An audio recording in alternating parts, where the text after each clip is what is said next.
Parole et évangile du jour.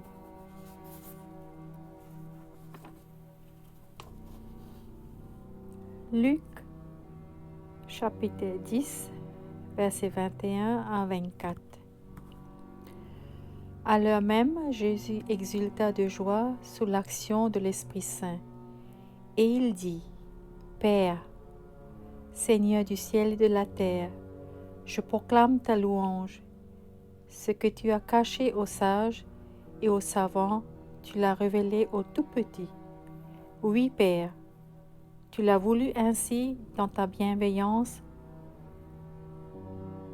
Tout m'a été remis par mon Père. Personne ne connaît qui est le Fils sinon le Père, et personne ne connaît qui est le Père sinon le Fils. Et celui à qui le Fils veut le révéler. Puis il se tourna vers ses disciples et leur dit en particulier, Heureux les yeux qui voient ce que vous voyez.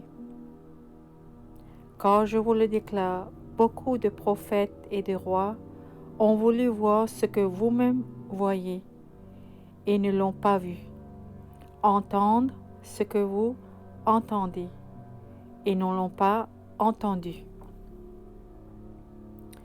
La gratitude était importante dans la vie de Jésus.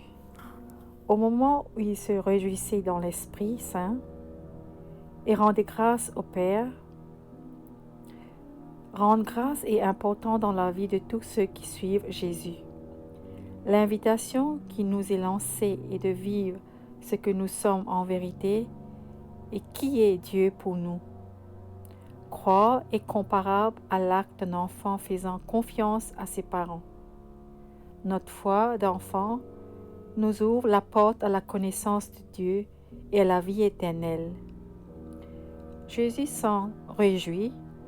Est-ce que nous réjouissons également? La joie chrétienne est une profonde réalité.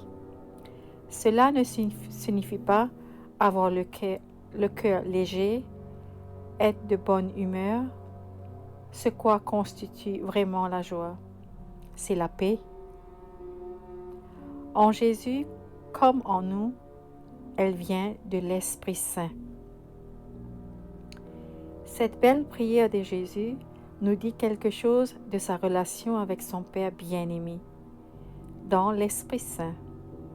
Il s'agit d'une prière d'action de grâce pour la mission réussie de ses disciples qu'il avait envoyés prêcher. Jésus leur dit alors qu'ils sont en effet bien heureux d'avoir accepté la bonne nouvelle et de construire leur vie sur la relation avec Dieu, garder une âme d'enfant, un esprit d'ouverture et de confiance. Voilà un terrain fertile pour accueillir la parole de Dieu. Prions afin d'avoir, comme les disciples, des yeux pour voir et des oreilles pour entendre. Seigneur, la joie est le signe de la relation entre ton Père et toi. Cette joie t'a rempli d'énergie pour la mission.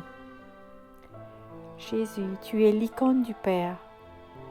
Tu viens parmi nous, non pas dans la supériorité, mais comme tout petit, dans la simplicité et humilité.